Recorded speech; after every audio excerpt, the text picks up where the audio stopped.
Kanguso. Welcome to my daily vlog. Ayan. Papunta ako ngayon sa bago kong nakilala sa pharmacy.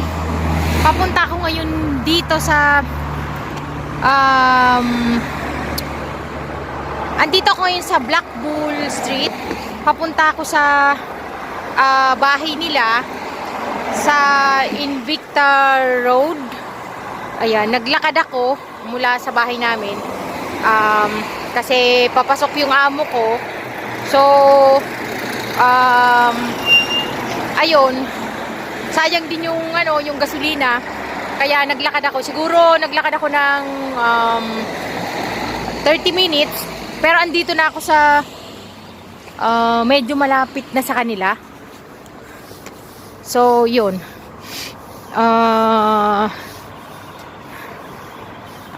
Ayan.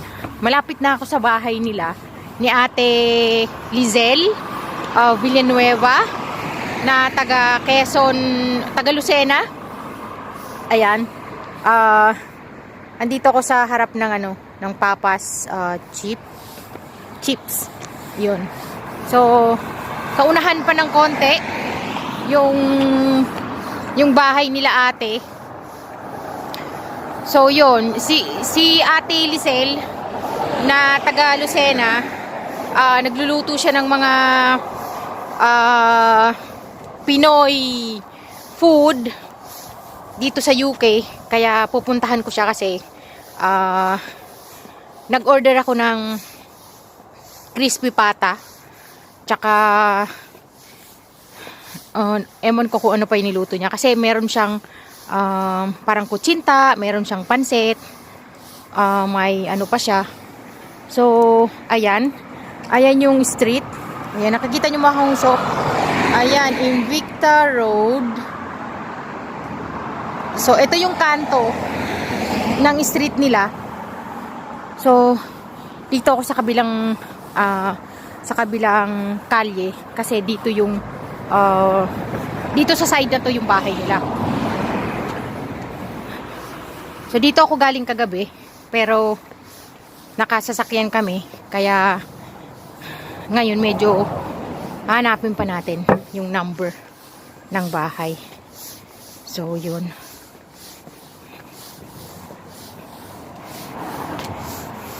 So madilim na dito, pero hindi dito nakakatakot maglakad kahit na madilim.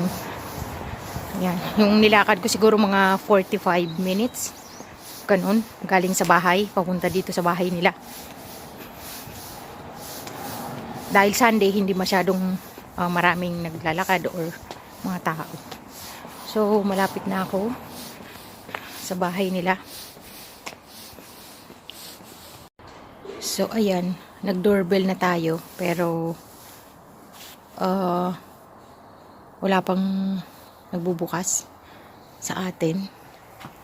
Ano ba? Hindi ko alam kasi kung magtatao po ako o ano.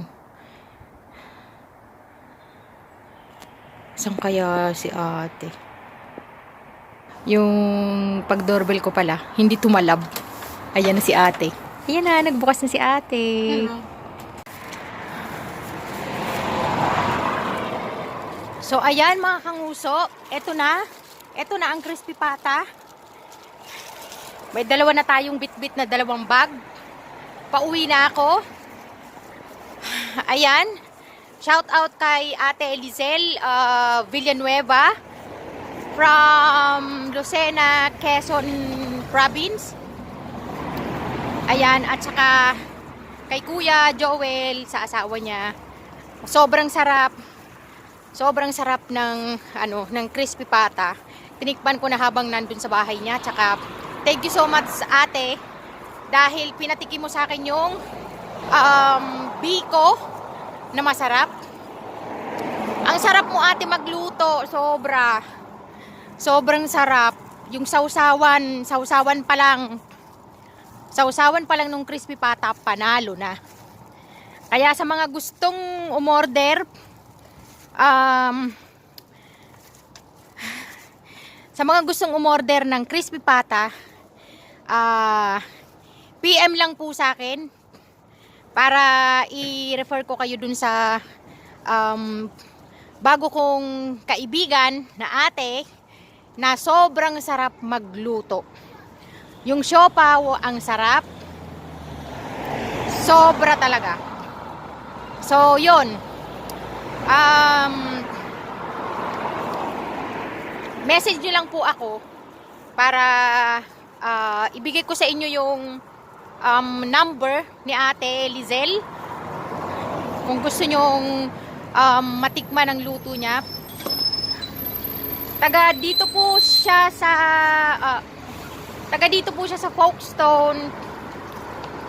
Sa mga malapit dito sa Folkestone na mga Pilipino, ayun, pwede kayong makatikim ng masarap na crispy pata. Nakakatakot magtawid. Nakakatakot magtawid, tawid. Ayan. So, lakad na naman tayo. Lampas lang siya sa trabaho ko, yung bahay ni ate. Tingnan nyo naman dito. Madilim maglakad. Madilim yung nilalakaran ko pauwi sa bahay. Pero okay lang. Hindi siya nakakatakyot na maglakad kahit na medyo may kadiliman.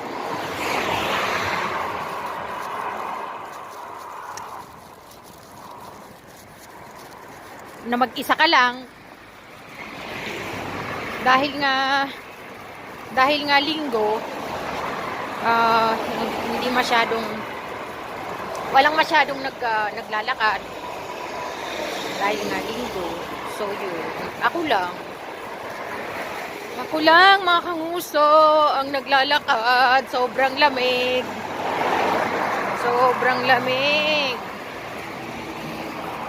yung kamay ko nanginginig na siya. Nanginginig siya sa lamig. Wala kasi kung glove sa kabila kasi hindi gagana yung cellphone kapag ayan, nanginginig yung kamay ko. Oh my goodness.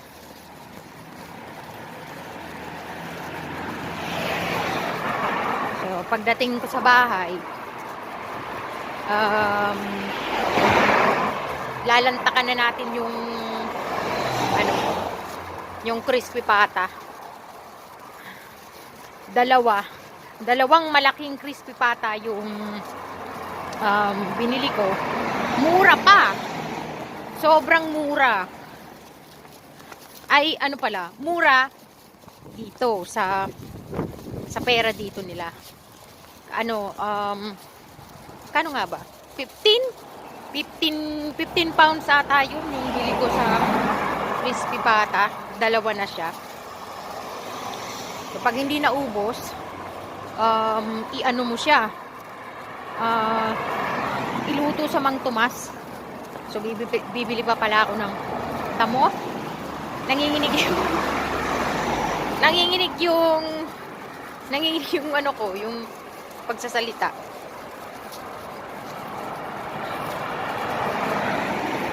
Pagkatapos ng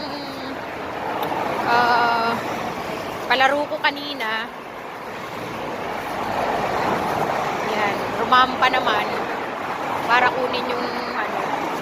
kunin yung crispy pata.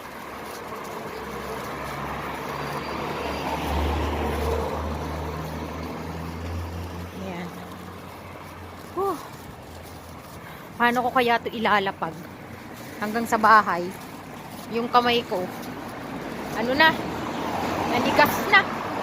nanigas na mga kanguso. Ay naku,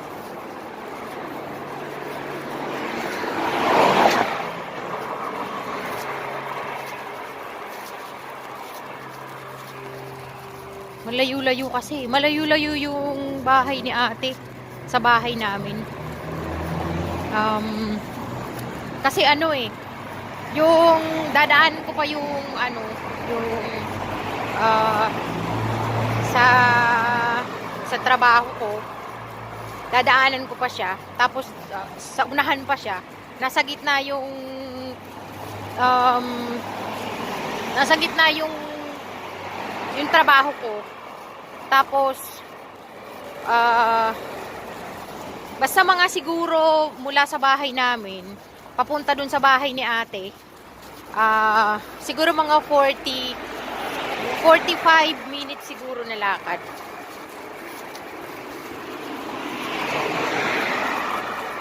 Ayan. So, liliko na tayo.